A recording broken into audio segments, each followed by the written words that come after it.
Target ng gobyerno na palakasin pa ang seguridad sa karagatan ng bansa. Isinusulong ngayon ang integration ng Philippine Coast Guard sa Armed Forces of the Philippines. Narito ang agenda report ni Dexter Ganibe ng Abante. Ang Philippine Coast Guard ang nagsisilbing tanod ng Pilipinas sa mga baybayin nito, madalas sa West Philippine Sea, na silang sumasalag sa mga water cannon ng mga Chinese vessel.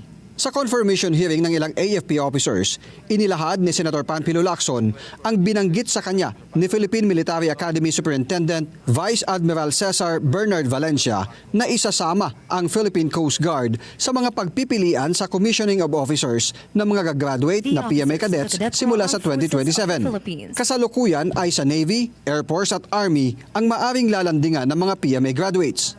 The Chief of Staff was also there, General Bronner. And he acknowledged na mayroong move.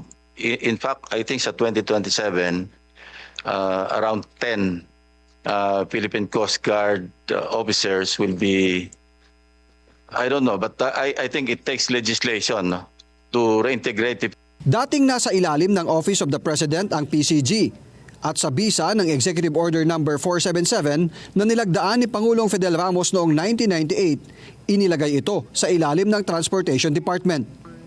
Sabi ni Senator Amy Marcos, mahalagang usapin ang integration ng PCG sa Armed Forces of the Philippines, lalo ngayong mataas ang tensyon sa West Philippine Sea. There are distinct mandates between the PCG as well as the Navy, and there are very important civilian duties endowed upon the Coast Guard that are not given to the Navy, yung maritime research, rescue, environmental protection, regulatory safety enforcement. International aid is another concern where foreign maritime assistance is also usually provided by the PCG. So I think this debate is something that we should embark upon given the very troublesome situation in the West Philippine Sea as well as in the Taiwan Straits. Sa ibang banda, makabubuti rin naman niya ang integration para maiwasan ang overlapping functions ng PCG at Navy at ang paggamit ng resources ng gobyerno.